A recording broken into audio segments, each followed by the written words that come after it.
Good day to everyone. Mabuhay, mahal na. We are Group 16 of International Business and Trade. As for today, our topic is about international marketing channels. International marketing channels is the system and pathway that facilitate the movement of goods, services from producers to customers in global markets. These channels ensure efficient market entry, customer reach, and competitive advantage. Meaning to say, ang system at ang pathway ay yung mga paraan o channels na ginagamit para makarating ang mga produkto at serbisyo mula sa producer papunta sa consumer, sa mga bumibili, sa mga customer. For example, in modern, the international marketing channels are the online platforms such as especially like TikTok, Shopee, and Lazada, which all the products that it sells are from the other country into another country and interval. But still, there is some advantages as well as the disadvantages.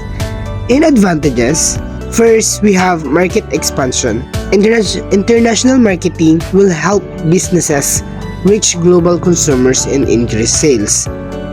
Sabi ko kanina is ngayon in the modern kaya mas madaming tumatanggilik sa iba't ibang produkto kasi nakuha nila yung ideya sa internet. For example, yung kangkong chip, hindi naman siya kilala, pero dahil sa internet, mas nakilala yung kanyang business. Sunod na advantage is cost efficiency, which is indirect channels reduce cost by using intermediaries with established networks. Ibig sabihin, mas makakatipid ka kasi gumagamit ka ng middleman na may existing network.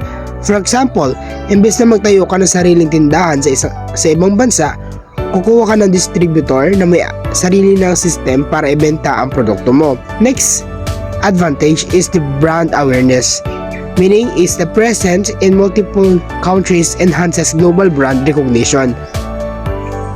Mas nakikilala ang brand mo globally. For example, kapag available ang produkto mo sa iba't ibang bansa, mas tumataas ang awareness.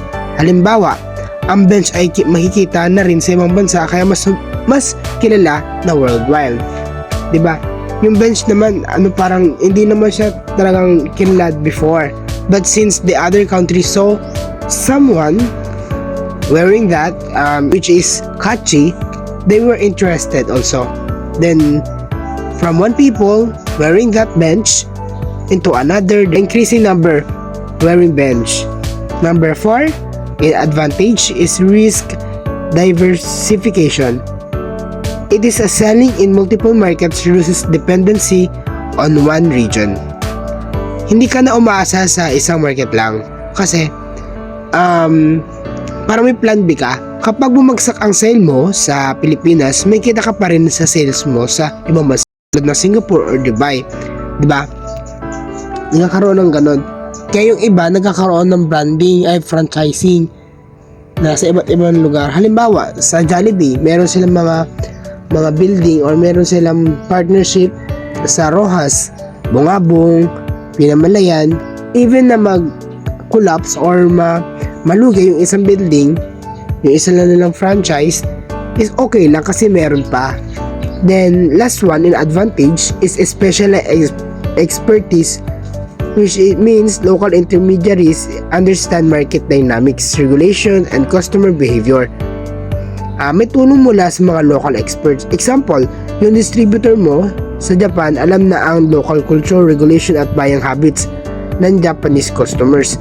Kaya mas effective ang benta mo roon. So, kailangan mo ng connections talaga from that place para mas aware ka kung paano maibibenta yung product mo kasi alam na nila eh. Then, but still, we have the disadvantages of international marketing channels. Number 1, high initial cost. Setting up international distribution requires significant investment. Of course, malaki ang kailangan sa simula. For example, kailangan mo ng malaking puhunan para sa logistics, permits at marketing materials para sa international setup. Yun naman talaga dapat. if you're going to build a business, kailangan mo talagang maging legal yung business mo. Makita nila na hindi illegal yung business. For example, kapag ikaw nagbenta ka ng shabu at gusto mo makipag-partnership sa iba, lalo na sa Pilipinas, hindi ka papayagan kasi illegal. Pero kung ang iyong binibenta ay beauty products which is approved by PDA, gagkaroon ka ng partnership. Next is the complex logistics. Managing global supply chains involve challenges like tariff, customs, and transportation.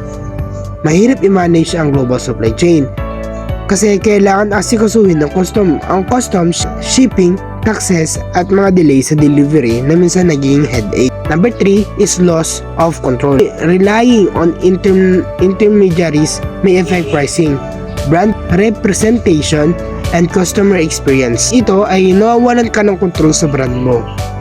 Yung distributor mo sa ibang bansa pwede magbenta sa mas murang presyo or hindi maayos na customer service na pwede makaapekto sa image ng brand mo.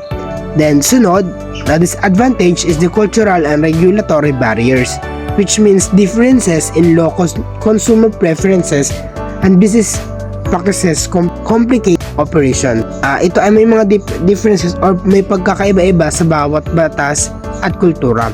For example, baka hindi pwede ang ingredients ng produkto mo sa Europe or ibang advertising rules sa Middle East. For example, sa Pilipinas, let's say the Venerable or the statue o di kaya ay rosary. Hindi pwede yon kasi magkaiba kayo ng paniniwala. Last one is the profit sharing.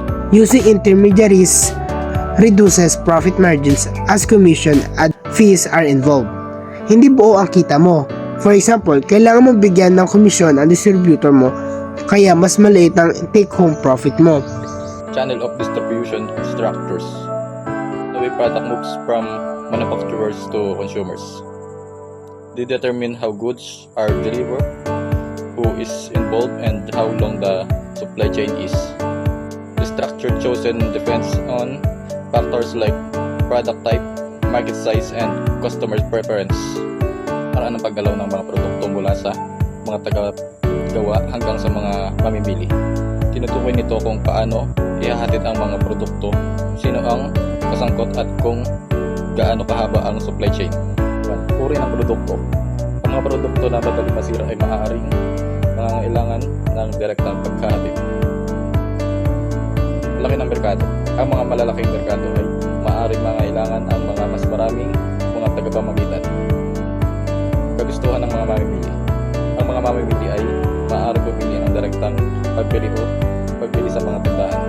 Pamagitan ng mga pagpili ng tamang struktura ng distribution, ang mga negosyo ay nakakapagpahatid ng kailangan mga produkto sa mga mamimili ng mas mahusay at epektibo.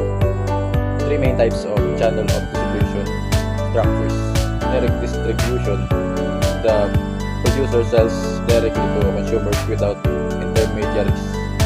Direct distribution involves intermediaries like wholesalers, distributors, and retailers who help get the product to consumers.